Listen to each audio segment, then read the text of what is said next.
Hello and welcome to my channel. Today we're looking into the disappearance of Roland Jack Spencer III. 1984, Wapato, I don't know how to pronounce it, Washington. He was 3 years old, okay? Mentally disabled, he had epilepsy, he could only walk for about 12 feet without falling. He needed medication to control his seizures to keep from slipping into a coma. He also suffers from hearing loss and very limited vocabularies. He can only speak the words mama and dada. Native American male, black hair, brown eyes. He has a scar on his abdomen. His nickname is Doughboy, and he may go by the middle name Jack. He was last seen in the vicinity of Night Lane and Campbell Road in Wapato, Washington, May 25th, 1984. Never heard from again. He's presumed to have been abducted.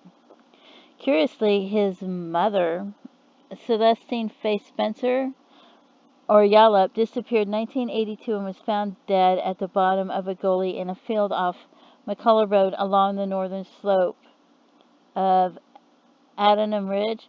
Her body was found November 11th that year, 2 weeks after she was last seen. They said the cause of death was hypothermia and it was an accident. But in 2009, the FBI reopened the investigation into her death, along with the cases of 15 other women. Most of them were homicide victims who died on or near the Yakima Indian reservations in the 1980s and the 1990s. So maybe it was an accident.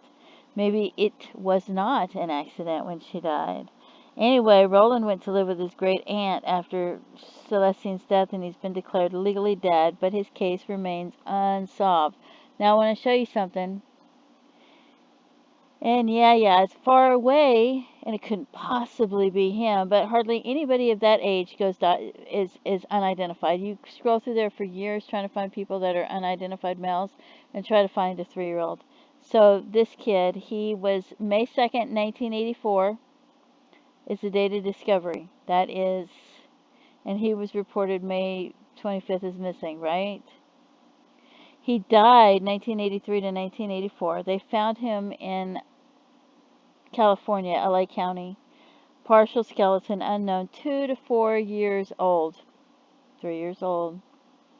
I know, prove to me it's not him. That's what I'm saying. Just prove to me that it's not the same person. I know you're going to say, well, this one wasn't reported missing until May 25th, 1984. And he was abducted, right? And this one died sometime in 84 or 83.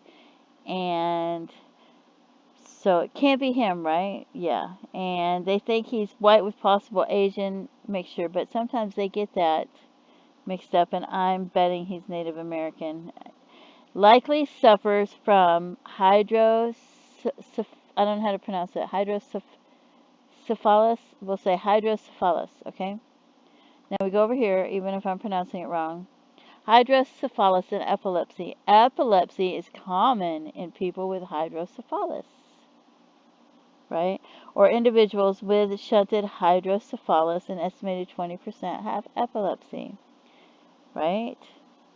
And he has epilepsy, and the one 3-year-old went missing, and he had epilepsy. The other 3-year-old was found dead, and he had hydrocephalus.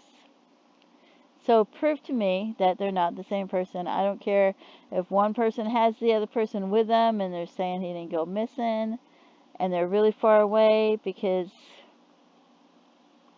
I'm just saying, prove to me that they're not the same person. Run the DNA test and prove to me, because I want to make sure, and then I'll feel better, and then I'll believe you. But until then, nah.